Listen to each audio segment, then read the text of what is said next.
नमस्कार दोस्तों। मैं रोहित मिश्रा आपके अपने परिवार ट्राई स्टार में स्वागत करता हूं। आशा करता हूं बहुत अच्छे होंगे और एक अपनी बेहतरीन तैयारी कर रहे होंगे। जैसा कि आपको पता है, कल से यानी कि 10 तारीख से आपका एग्ज़ाम एसएससी जीडी का शुरू हो जाएगा।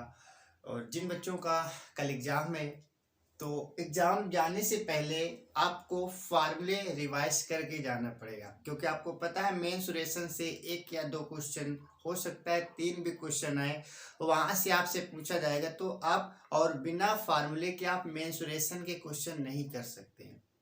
तो आज हम मेंसुरेशन के क्वेश्चन तो देखेंगे, साथ ही साथ अन्य जितने भी हमारे फार्मूले बन सकते हैं, जो आपके सिलेबस में जो भी टॉपिक दे रखे हैं, उन सभी फार्मूलों को हम क्या करेंगे, आज की क्लास में देखेंगे। तो ये क्लास आज हमारी केवल और केवल किस पर बेस है, याद रखें, जितने हमारे फार्मूले बन सकते हैं, जितने सूत्र बन सकते हैं, तो आज सूत्र को देखने का, लास्ट में आप सूत्र देखकर ही जाएंगे, क्योंकि ये सूत्र कहीं ना कहीं 2 से 3 नंबर आपको डायरेक्टली दिलाने वाले हैं। तो चलिए हम शुरुआत करेंगे। जितने भी हमारे फार्मूले दे रखे हैं उन हर एक को हमें देखना है। तो आज का हमारा पहला क्या लिखा है, समबाहु त्रिभुज। आपको पता है त्रिभुज की बात करेंगे, तो इसमें देखिए, इसमें हमें बेसिक बिल्कुल भी नहीं जानना है, क्योंकि अपनी कोई क्लास नहीं। आज केवल और केवल हम रिवीजन कर रहे हैं किसका, फार्मूले का। तो इसमें टाइम वेस्ट नहीं करेंगे। अब हम सीधे बात करेंगे समबाहु त्रिभुज। ठीक है, सूत्र लिखा है, सूत्र याद करेंगे डायरेक्ट। लिखा है समबाहु त्रिभुज के लिए हम बात करें तो याद रखना, समबाहु सम माने होते हैं सभी, बाहु माने भुजाएं, जिसकी सभी भुजाएं बराबर होती है उसे समबाहु त्रिभुज कहते हैं। याद रखना, अगर इसका क्षेत्रफल पूछा जाए तो समबाहु त्रिभुज का क्षेत्रफल होता है √3/4 इंटू भुजा स्क्वायर। √3/4 इंटू भुजा स्क्वायर। हम ऊंचाई की बात करें तो याद रखना, समबाहु त्रिभुज की ऊंचाई क्या होती है, √3/2 इंटू भुजा, ये याद रखना। हम बात करेंगे डायगोनल यानी कि विकर्ण की बात करेंगे। समबाहु त्रिभुज का विकर्ण क्या होता है, √2 इंटू a। और बात करेंगे समबाहु त्रिभुज में, याद रखना, अगर हमारे पास अंतः त्रिज्या और बाह्य त्रिज्या का रेशियो पूछा जाए, अंतः यानी कि R1, ये R कह सकते हैं या स्मॉल r कह सकते हैं, और बाह्य का मतलब कैपिटल। ये डायरेक्ट क्वेश्चन पूछा जाता है कि बताइए समबाहु त्रिभुज में अंतः त्रिज्या और बाह्य त्रिज्या का अनुपात क्या होगा। डायरेक्टली आपको याद रखना है 1 और 2 होता है। तो ये भी क्वेश्चन पूछा जाता है कि अंतः त्रिज्या और बाह्य त्रिज्या के क्षेत्रफलों का अनुपात बताइए, तो याद रखना क्या होता है, 1:4 होता है। ठीक है, और हम बात करेंगे इसका परिमाप क्या होता है। परिमाप याद रखना, परिमाप का मतलब क्या होता है, जितनी सारी भुजाएं होती है सबको जोड़ देते हैं। और समबाहु में तीनों भुजाएं बराबर होती है, तो a+a+a कितनी बार, 3 बार। तो आप कहेंगे समबाहु त्रिभुज का परिमाप क्या होता है, 3a होता है। ठीक है, याद रखना, आपसे अंतर त्रिज्या भी पूछी जा सकती है कि बताइए समबाहु त्रिभुज की अंतर त्रिज्या होती क्या है। तो याद रखना a/2√3, a/2√3। अगर आपसे बाह्य त्रिज्या पूछी जाए तो याद रखना, बाह्य त्रिज्या क्या होती है, a/√3। अंतः में a/2√3 है और बाह्य में a/√3 है, ये याद रखना है। तो ये है हमारा समबाहु त्रिभुज। अब हम बात करेंगे समद्विबाहु त्रिभुज। सम माने समान होती है, द्वि माने दो, बाहु माने भुजाएं। ऐसा त्रिभुज जिसकी दो भुजाएं बराबर होती है समद्विबाहु त्रिभुज कहलाता है। इसका क्षेत्रफल याद रखना, क्षेत्रफल होता है b/4 √4a² माइनस का b²। ठीक है, और ऊंचाई की बात करेंगे तो 1/2 √4a² माइनस का b²। अगर इसके पेरीमीटर यानी परिमाप की बात करें, याद रखना इसमें दो भुजाएं बराबर होती है, यानी कि a और a जो जाएगा जबकि b अलग हो जाएगा। तो परिमाप होता है कैसा भी भुजाओं का योग, आप जोड़ेंगे तो आप कहेंगे 2a+ का। ठीक है, अच्छा, तो समद्विबाहु त्रिभुज आपको समझ आ गया। अब हम बात करेंगे विषमबाहु त्रिभुज। तो विषमबाहु में याद रखना सभी भुजाएं अलग अलग होती हैं और परिमाप होता क्या है, सबको जोड़ देना। तो आप कहेंगे a+b+c हो जाएगा। याद रखना, विषम क्या होता है, एस होता है हमारा अर्ध परिमाप। ठीक है, तो देखिए क्या होगा, एस बराबर होता है a+b+c/2, यानी परिमाप का अर्ध परिमाप कहलाता है। हम बात करेंगे यहाँ से क्षेत्रफल पूछा जाता है कि बताइए विषमबाहु त्रिभुज का क्षेत्रफल क्या होता है। तो याद रखना क्षेत्रफल होता है √s, s-a, s-b, s-c। ठीक है, और यही हमारा हीरोज फॉर्मूला होता है, यानी कि ये किसी भी त्रिभुज में आप लगा सकते हैं। ठीक है, ये किसी भी त्रिभुज में आप लगा सकते हैं। आपसे पूछा जा सकता है कि बताइए इनमें से कौन सा हीरोज फॉर्मूला, यही है, याद रखना। ठीक है, इसे हीरोज फॉर्मूला भी कहते हैं। अब हम बात करेंगे समकोण त्रिभुज। याद रखना, इसमें भी आपसे परिमाप पूछा जाए तो सबको जोड़ देना है। लंब प्लस कर्ण प्लस आधार, आपको पता है 3 भुजाएं होती हैं। और इसमें भी याद रखना समकोण त्रिभुज में बनता है कर्ण स्क्वायर बराबर लंब स्क्वायर प्लस का आधार स्क्वायर। अगर हम क्षेत्रफल की बात करें, ये इंपॉर्टेंट याद रखना, अगर समकोण त्रिभुज का क्षेत्रफल पूछे तो याद रखना 1/2 आधार इंटू ऊंचाई, 1/2 वेस इंटू हाइट। याद रखना ये क्या होता है, ये त्रिभुज का क्षेत्रफल किसका, समकोण का। तो ये त्रिभुज से संबंधित हमारे फैक्ट थे, है ना, इनको आपको याद कर लेना है। अब त्रिभुज के बाद देखेंगे नेक्स्ट, ठीक है। तो त्रिभुज में इतनी चीजें आपको याद करके जानी ही पड़ेंगी, क्योंकि यहाँ से क्वेश्चन डायरेक्टली आपके एग्जाम में आने वाला है, ठीक है। तो चलिए त्रिभुज के बाद हम देख लेते हैं अगले फॉर्मूले। नेक्स्ट फॉर्मूला हमारा किसका है, तो उसकी हम बात कर लेते हैं। तो अब हम बात करेंगे त्रिभुज के बाद हम बात कर लेते हैं आयत की बात कर लेते हैं, ठीक है। त्रिभुज के बाद हम बात करेंगे आयत की, ठीक है। आयत में देखो क्या क्या है, आप कहेंगे आयत में क्या क्या पूछा जा सकता है, तो आयत का क्षेत्रफल आपसे पूछा जा सकता है। आयत का क्षेत्रफल, आप आयत का क्षेत्रफल जानते हैं, लंबाई गुणा चौड़ाई करेंगे। आयत का आपसे परिमाप पूछा जाएगा, तो परिमाप आप जानते हैं 2 ब्रैकेट में लंबाई प्लस का चौड़ाई हो जाएगा, ठीक है।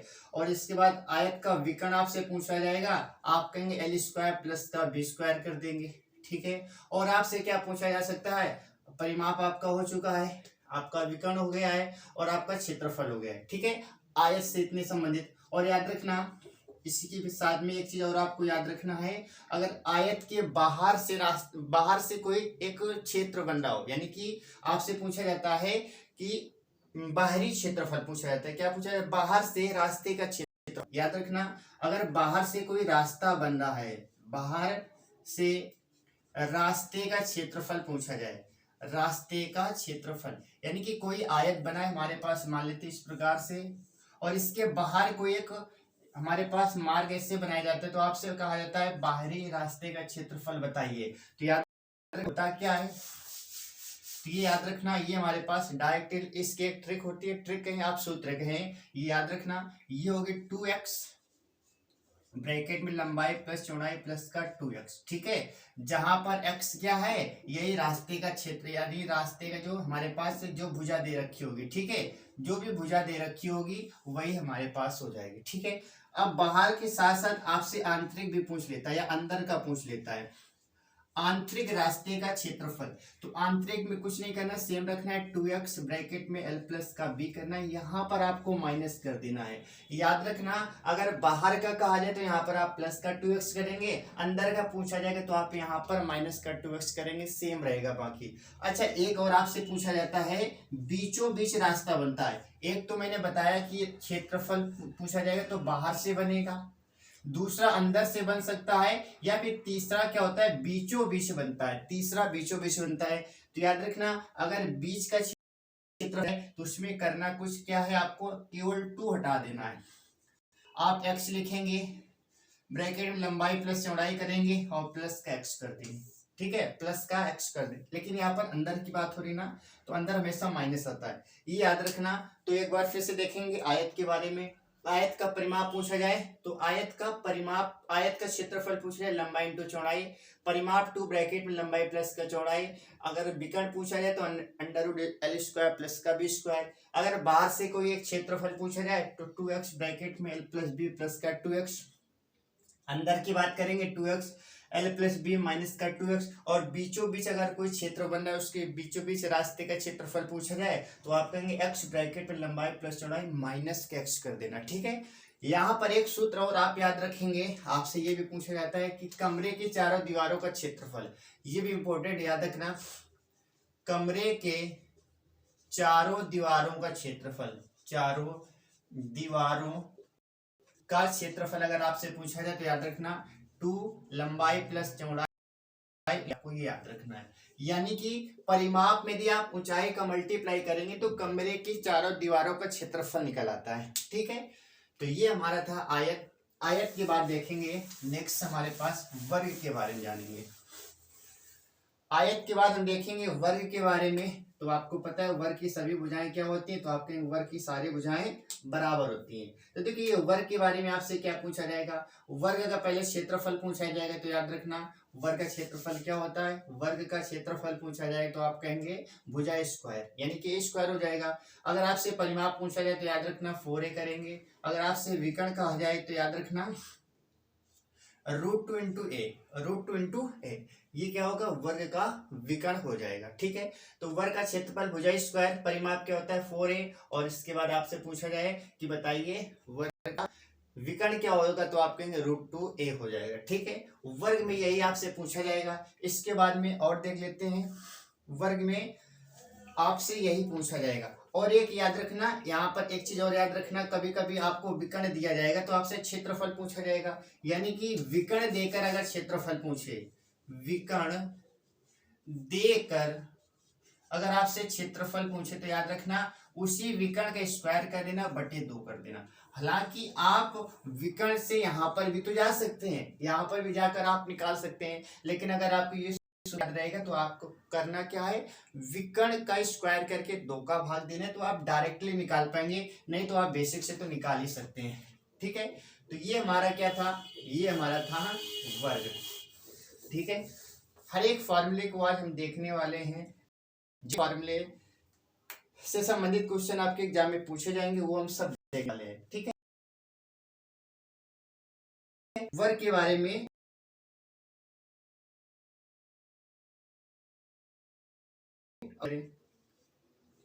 समचतुर्भुज के बारे में बात करेंगे। तो समचतुर्भुज में आपसे क्या, यहाँ पर परिमाप पूछी जाएगी, से क्षेत्रफल पूछा जाएगा। ठीक है, तो परिमाप याद रखना, समचतुर्भुज, सम माने होता है समचतुर्भुज है, तो आप कहेंगे परिमाप तो 4a हो जाएगा, परिमाप क्या होगा 4a हो जाएगा। और आपसे अगर पूछे जाए का गुणनफल, पहला विकर्ण गुना दूसरा विकर्ण। ठीक है, और एक इसमें स्पेशली आपको ये याद रखना है कि d1 d2 के स्क्वायर बराबर क्या होता है 4a स्क्वायर। यहाँ से क्या होगा, यहाँ से ये होगा जब आपको 2 विकर्ण दे रखे होंगे, आपसे भुजा डायरेक्ट आप निकाल सकते हैं, 2 विकर्ण दे रखे होंगे तो आप डायरेक्ट भुजा निकाल सकते हैं। ठीक है, हालांकि बेसिक से तो आप कर ही सकते हैं, बट आपको जो चीजें डायरेक्ट कर पाएंगे तो बहुत आसान रहेगा, आप समय बचा सकते हैं। तो याद रखना समचतुर्भुज का क्षेत्रफल क्या होगा, 1/2 विकर्णों का गुणनफल। अगर हम परिमाप की बात करेंगे 4a, और एक ये स्पेशली केस में आपको याद रखना है। ठीक है, अच्छा, इसके बाद हम बात करेंगे समचतुर्भुज, जान लिया। अब हम जानेंगे समलम के बारे में। किसके बारे में, अब हम जानेंगे समलम के बारे में। देखिए समलम के लिए हम बात करें तो समलम में आपको केवल एक चीज याद रखना है, इसका क्षेत्रफल पूछा जाएगा। समलम का यदि आपसे क्षेत्रफल पूछा जाए, 2 दोनों भुजाओं का योग इनटू हाइट, बस इतना याद रखना है, और इसमें कुछ भी आपको याद नहीं रखना है। ठीक है, तो इस प्रकार से ये हमारा खत्म हो जाता है, क्या चतुर्भुज से संबंधित सारी चीजें खत्म हो जाती हैं। अब हम बात करेंगे घन और घनाभ की। किसकी बात करेंगे, अब करेंगे। तो देखिए अगर हम घन की बात करें तो आपसे घन का आयतन पूछा जा सकता है। घन का आयतन क्या होता है, याद रखना भुजा क्यूब होता है। ठीक है, और बारे में आपसे क्या पूछा जाएगा, घन का आयतन पूछ लेगा, घन का विकर्ण पूछ लेगा, तो याद रखना √3 × a होता है, √3 × a। तो घन का आयतन पूछ लेगा, घन का विकर्ण, घन का वक्रपृष्ठीय क्षेत्रफल पूछ लेता है, वक्रपृष्ठीय क्षेत्रफल, वक्रपृष्ठीय क्षेत्रफल। ठीक है, तो ये क्या होता है, तो आप कहेंगे 4a स्क्वायर। आपसे इसका संपूर्ण पृष्ठीय क्षेत्रफल पूछा जा सकता है, संपूर्ण पृष्ठीय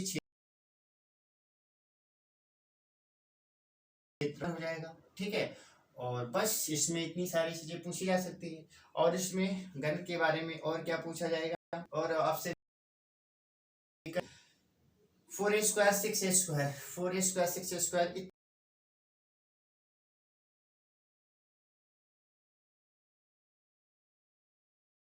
नीचा आयतन पूछा जाएगा, तो याद रखना LBH, तीनों का मल्टीप्लाई कर देना। और आपसे पूछा जाएगा विकर्ण पूछा जाए square plus B square plus का h स्क्वायर। और आपसे क्या पूछा जाएगा, आपसे पूछा जाएगा पृष्ठीय क्षेत्रफल है। तो याद रखना अगर आपसे पृष्ठीय क्षेत्रफल पूछा जाता है, पृष्ठीय क्षेत्रफल पूछा जाता है, तो याद रखना टू लंबाई प्लस चौड़ाई इंटू ऊंचाई। आप कहेंगे ये तो पीछे पढ़ रखा है, कमरे होता है, ठीक है। और इसके बाद संपूर्ण पृष्ठ यदि आपसे पूछा जाए, संपूर्ण पृष्ठ आपसे पूछा जाए, ये सारी चीजें आप नोट डाउन जरूर करें और एग्जाम जाने से पहले आपको एक बार देखना पड़ेगा, ठीक है। संपूर्ण पृष्ठ आपसे पूछा जाए तो आप कहेंगे संपूर्ण पृष्ठ क्या होगा, 2 ब्रैकेट में LB BH प्लस का HL, ठीक है। ये याद रखना है, ये हमारा होता है क्या, संपूर्ण पृष्ठ। एक बार फिर से देखेंगे, घन का आयतन क्या होता है, भुजा के घन का विकर्ण √3 इंटू ए, वह पृष्ठीय क्षेत्रफल 4a स्क्वायर, संपूर्ण पृष्ठीय 6a स्क्वायर। घनाभ की बात करेंगे, आयतन लंबाई गुणा और ऊंचाई का मल्टीप्लाई। डायगोनल क्या होता है, l square plus b square plus h square की बात करेंगे। पृष्ठीय क्षेत्रफल 2 ब्रैकेट में लंबाई प्लस चौड़ाई इंटू ऊंचाई करेंगे। संपूर्ण पृष्ठीय क्या होता है, 2 ब्रैकेट में लंबाई चौड़ाई, ये इंपॉर्टेंट याद रखने, यहाँ से क्वेश्चन पूछा जाता है। LB BH प्लस का HL, ठीक है, प्लस का HL, ये याद रखना। ये हमारा घन और घनाभ हो गया। इसके बाद हम बात करेंगे नेक्स्ट किसके बारे में, हम बात कर लेते हैं वेलन के बारे में, ठीक है। या पहले हम वृत्त के बारे में बात कर लेते हैं। तो आपसे वृत्त के बारे में बहुत पूछा जाता है। वृत्त का आपसे परिमाप यानी कि परिधि पूछी जाती है, तो याद रखना परिधि क्या होती है, 2πr, क्या होती है, 2πr होती है। परिधि के बारे में आपसे क्षेत्रफल भी पूछा जा सकता है, तो याद रखना πr², क्या πr², ठीक है। बस इसमें वृत्त में इतना ही पूछा जाता है। अच्छा, इसके बाद हम बात करेंगे वृत्त में, लेकिन अर्धवृत्त भी आता है, ठीक है। अर्धवृत्त की यदि हम बात करें तो अगर इसकी परिधि पूछी जाए तो याद रखना परिधि में क्या करते हैं, πr प्लस का 2r, या फिर आप डायरेक्ट याद रखना क्या आप डायरेक्ट याद रखना 36r/7, 36r/7। अच्छा, परिधि हो गई। और आपसे क्षेत्रफल पूछा जा सकता है, तो क्षेत्रफल क्या होता है, इसका आधा करेंगे πr²/2। जब ये पूरी परिधि वृत्त का πr² है, हमें अर्ध का निकालना है, तो आप कहेंगे 2 का भाग देंगे। किसका भाग देंगे, 2 का भाग देंगे। तो ये हमारा क्या है, आप कहेंगे वृत्त। ये सारी चीजें आप नोट डाउन जरूर कर लें, ठीक है। और डायरेक्ट एग्जाम में सूत्र ही पूछ लेता है, तो याद रखना सूत्र याद करके जाना है। वेलन की हम बात करेंगे, वेलन की बात करेंगे। वेलन का आपसे क्या पूछा जाता है, वक्र पृष्ठ पूछा जाएगा। वेलन का वक्र पृष्ठ क्या होता है, तो आप कहेंगे 2πRH होगा, 2πRH हो जाएगा। वेलन का वक्र पृष्ठ हो गया। और वेलन के बाद में वक्र पृष्ठ के बाद में आपसे क्या पूछा जाएगा, वेलन का आयतन पूछा जाएगा। वेलन का आयतन पूछा जाएगा, तो याद रखना πr²H हो जाएगा, πr²H हो जाएगा। और वेलन में क्या पूछा जाएगा, वक्र पृष्ठ हो गया, आयतन हो गया, और वेलन में क्या पूछा जाएगा, अच्छा संपूर्ण पृष्ठ भी पूछ लेता है, याद रखना। इसका संपूर्ण पृष्ठ पूछे तो आप क्या कहेंगे, संपूर्ण पृष्ठ पूछे तो आप कहेंगे 2πr ब्रैकेट में h प्लस का r, 2πr ब्रैकेट में h प्लस का r, ठीक है। ये सारी चीजें आपसे पूछी जाएंगी वेलन के बारे में। तो याद रखना वेलन का वक्र पृष्ठ क्या होता है, 2πRH होता है। संपूर्ण पृष्ठ क्या होता है, 2πr ब्रैकेट में h प्लस का r। अगर आयतन पूछा जाए तो याद रखना πr²H, ठीक है। πr²H ये क्या होता है, बेलन का आयतन होता है। आयतन, इसके बाद बेलन के बाद हम बात करेंगे शंकु की। किसकी बात करेंगे, शंकु की यदि हम बात करें तो शंकु में भी आपसे क्या पूछा जाएगा, शंकु का परिमाप आपसे पूछा जाएगा। परिमाप, परिमाप याद रखना, शंकु का परिमाप क्या होता है, 1/2, 1/3 πr²H हो जाएगा। परिमाप के बाद आपसे क्या पूछा जाएगा, वक्र पृष्ठ पूछा जाएगा। वक्र पृष्ठीय क्षेत्रफल यदि आपसे पूछा जाए तो याद रखना वक्र पृष्ठीय क्षेत्रफल क्या होता है, πRL होता है। अगर आपसे संपूर्ण पृष्ठीय पूछ ले कि बताइए शंकु का संपूर्ण पृष्ठीय क्षेत्रफल क्या होता है, तो याद रखना 2πr ब्रैकेट में l प्लस का r। और शंकु में आपसे क्या पूछा जाएगा, वक्र पृष्ठीय हो गया, संपूर्ण पृष्ठीय हो गया, परिमाप हो गया, ठीक है। इतनी सारी चीजें आपसे पूछी जाएंगी, ठीक है, शंकु में इतनी सारी चीजें। बट यहाँ पर एक चीज याद रखेंगे, कभी कभी आपको l का मान निकालना पड़ता है, तो l बराबर क्या होता है, √h² प्लस का r²। यानी कि l का मान निकालना हो तो आप क्या करेंगे, h² प्लस का r²। आप कहेंगे सर यहाँ पर l क्या है, तो याद रखना ये त्रियक ऊंचाई, ये क्या है, ये त्रियक ऊंचाई है, जबकि ये हमारी ऊंचाई होती है। और आप अच्छे से जानते हैं r क्या है, त्रिज्या है। आर क्या है, त्रिज्या, ये याद रखना। इतनी सारी चीजें आपको शंकु के बारे में जाननी पड़ेंगी। शंकु के बाद हम बात करेंगे, शंकु के बाद हम बात करेंगे किसमें, गोला के बारे में बात करते हैं। तो याद रखना गोला के बारे में बात करेंगे तो गोले का आयतन आपसे पूछा जाएगा। गोले का आयतन, गोले का आयतन क्या होता है, 4/3 पाई आर क्यूब होगा। 4/3 पाई आर क्यूब होगा, गोले का आयतन हो गया। और गोले के बाद और आपसे गोले में क्या पूछा जाएगा, हाँ गोले का पृष्ठीय क्षेत्रफल पूछ लेता है, इसका पृष्ठीय क्षेत्रफल पूछेगा। तो याद रखना पृष्ठीय क्षेत्रफल क्या होता है, 4a²। क्या होगा, 4a² हो जाएगा। गोले के बाद हम बात करेंगे अर्धगोला। अर्धगोला के बारे में आपसे पूछा जाएगा। तो याद रखना अगर आपसे आयतन आपसे पूछे तो आप क्या कहेंगे, इसी का आधा करेंगे, यानी कि 2/3 pi r cube, 2/3 pi r cube, ठीक है। और अर्धगोले का पूछा जाएगा आपसे पृष्ठीय क्षेत्रफल पूछा जाएगा। का पृष्ठीय क्षेत्रफल अगर आपसे पूछा जाए तो आप क्या कहेंगे, आप कहेंगे अर्धगोले के पृष्ठीय क्षेत्रफल आधा कर देंगे तो आप कहेंगे 2, ये क्या लिखा है 4 pi r square, 4 pi r square, इसका आप आधा करेंगे तो 2 पाई आर स्क्वायर बन जाएगा। 2 पाई आर स्क्वायर संपूर्ण पृष्ठीय पूछ लेता है। याद रखना गोले का अगर आपसे संपूर्ण पृष्ठीय पूछे, संपूर्ण पृष्ठीय आपसे पूछे तो याद रखना ये होता है 3 पाई आर स्क्वायर।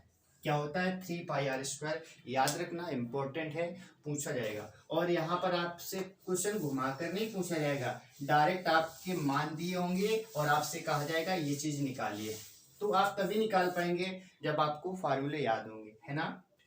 मेंसुरेशन डिपेंड किस पर करती है, फार्मूले पर डिपेंड करती है बच्चे। अब लास्ट में देखेंगे छिन्नक, इसके बाद और भी क्वेश्चन और भी फार्मूले देखेंगे, ठीक है। लेकिन मेंसुरेशन का ये लास्ट हमारे पास रहेगा छिन्नक।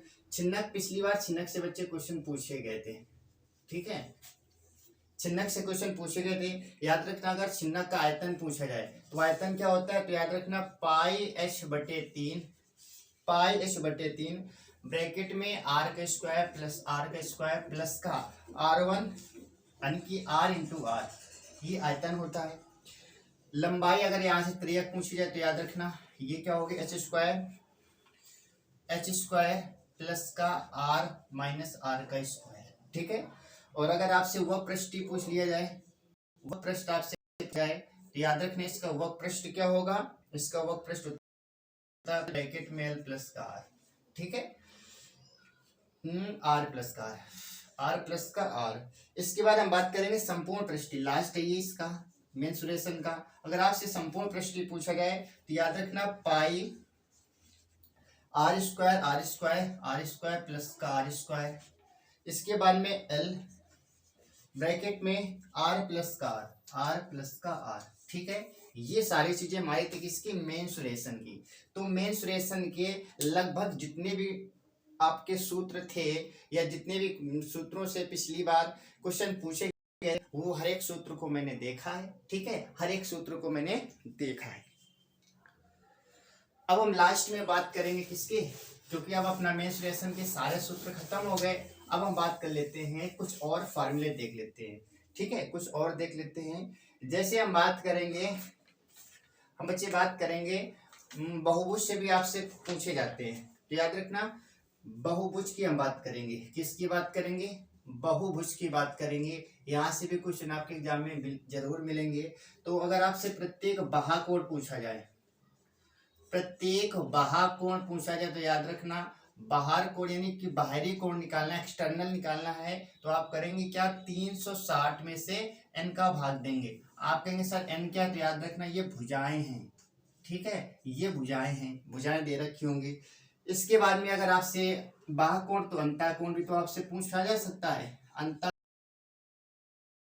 360 में से उस बाहकोण को घटा देना है, बाहकोण को घटा देना है, यानी कि 360 में से आप बाहरी कोण घटाएंगे तो अंतःकोण निकल आएगा। इसके बाद आपसे पूछा जाता है अंतःकोणों का योगफल, अंतःकोणों का योगफल यदि आपसे पूछा जाए तो याद रखना ये क्या होता है, n-2 into 180, n-2 into 180 important है, याद रखना ये बहुत इंपॉर्टेंट है। यहाँ से आपसे क्वेश्चन पूछा बाहकोण क्या है तो आप 360 में से भुजाओं का भाग देंगे। अंतःकोण आपसे पूछा जाए तो याद रखना आप क्या करेंगे, आप बाह्य कोण यानी कि 180 में आप क्या करेंगे, बाहरी कोण घटा देंगे और अंतःकोणों को योगफल पूछा जाए तो n-2 इंटू 180 करेंगे।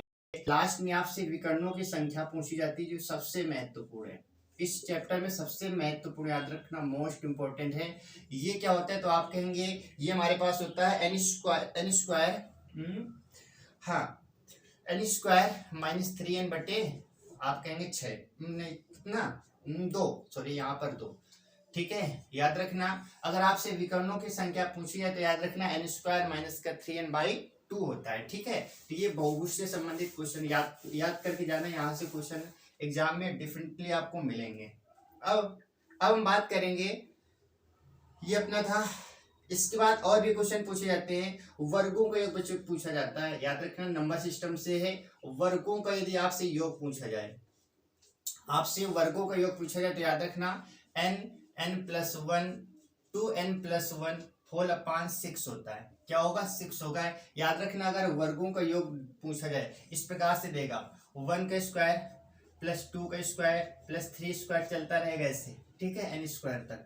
तो आपसे पूछा जाए तो याद रखना वर्गों का योग क्या होता है n+1 2n+1 होल अपान 6 होता है। अगर आपसे पूछा जाए घनों का योग, घनों का योग पूछा जाए तो याद रखना घनों का योग क्या होता है n² n+1 का स्क्वायर होल अपान क्या होता है याद रखना 4, होल अपान क्या होता है 4 याद रखना, ठीक है। ये आपको याद रखना है। बात हम करेंगे और भी कुछ क्वेश्चन और भी कुछ अपने महत्वपूर्ण फॉर्मूले देख लेते हैं। ये हालांकि आपको रटा ही होगा, भाज्य तो कहेंगे भाज्य बराबर होता है भाजक गुणा भागफल, भागफल प्लस का शेषफल। ये भी आपको एक बार देख लेना है, ठीक है, हालांकि आपको याद है फिर भी। हम बात करेंगे एक और भी महत्वपूर्ण रिलेशन पूछा जाता है, ठीक है, डायरेक्ट रिलेशन पूछ लेता है, एलसीएम गुणा एचसीएफ बराबर first number into second number.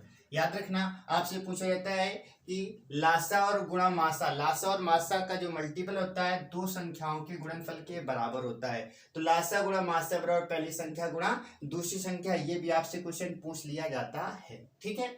अच्छा हम बात करेंगे यहाँ से ए का मान, आपसे ए क्या होता है मिश्र धन, ए बराबर क्या होता है पी ब्रैकेट में 1 + r/100 के पावर n, ठीक है। ये आपसे जो सूत्र पूछ लिया जाता है इसलिए इसे लिखा है, हालांकि इसका यूज तो कहीं नहीं करते हैं बट आपसे सूत्र पूछा जाए तो याद रखना। एक डायरेक्ट तरीका होता है सीआई निकालने का, क्या होता है याद रखना p ब्रैकेट में 1 + r/100 के पावर n करेंगे आप -1 करेंगे, ठीक है, -1 करेंगे। ये भी आपसे सूत्र पूछा गया है। इसके बाद अब हम बात करेंगे जहां पर जो हमारे पास चक्रवृद्धि ब्याज होता क्या है तो याद रखना ये हमारे पास a माइनस का क्या होता है p होता है। आप कहेंगे यहाँ पर a क्या है तो याद रखना जहां पर a है ये हमारा अमाउंट यानी कि मिश्र धन होता है, मिश्र धन होता है। p यानी कि प्रिंसिपल तो आप कहेंगे मूलधन होगा, क्या होगा मूलधन होगा। इसके बाद CI चक्रवृद्धि ब्याज होता है, n समय होता है, r हमारी दर होती है, r हमारी क्या होती है तो याद रखना r हमारी दर होती है। इसके बाद एक और सूत्र देखेंगे हम जिसका सिंपल इंटरेस्ट यानी कि साधारण ब्याज का देख लेते हैं। तो याद रखना सिंपल इंटरेस्ट की बात करेंगे, साधारण ब्याज की क्या होता है P × R × T बटे 100।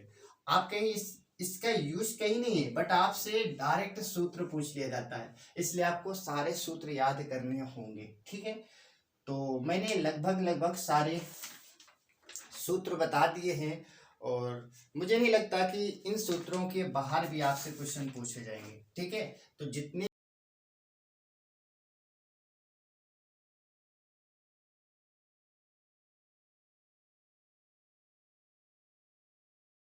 भी कर जाना है, ठीक है। तो कल तो आपका एग्जाम है तो आपको सारी चीजें एक बार रिवाइज कर लेनी है, ठीक है। इसके बाद में जिन बच्चों का कल एग्जाम है उन सबके लिए best of luck, best of luck, ठीक है। आप क्या करेंगे एग्जाम सेंटर जब भी आपका एग्जाम होगा, आपको पता है 4 शिफ्टों में एग्जाम होना है, उस एग्जाम सेंटर में आपको 1 घंटे पहले पहुंचना है। 1 घंटे पहले आपको पहुंचना है और उसके बाद में रिलैक्स माइंड में आप क्या करेंगे, अपने जितने भी क्वेश्चन है अटेम्प्ट करना है। लेकिन आपको एक विशेष बात याद रखनी है, जब भी क्वेश्चन आप करने बैठेंगे, जो क्वेश्चन देखने में बड़ा लग रहा है उसे आप छोड़ देंगे बाद के लिए, क्योंकि आपको 80 के 80 क्वेश्चन आपकी नज़रों में आने चाहिए। आपको एक पेपर में 2 बार घूमना है, ठीक है। आपसे क्वेश्चन देखते ही जो आंसर बन पा रहा है उससे आपको करना है, और जिस क्वेश्चन में लगे कि इसमें समय ज़्यादा लगने वाला है तो उन क्वेश्चनों को आपको बाद के लिए छोड़ देना है। आपको वहां पर हल नहीं करना है, क्योंकि आप हल करेंगे मात्र 1 घंटे का समय है और आप लास्ट तक नहीं पहुंच पाएंगे। हो सकता है लास्ट में क्वेश्चन बहुत ही आसान हो, ठीक है। तो आपको करना क्या है, सबसे पहले आपको हिंदी टेस्ट करनी है, उसके बाद आपको जीएस टेस्ट करनी है। 10 मिनट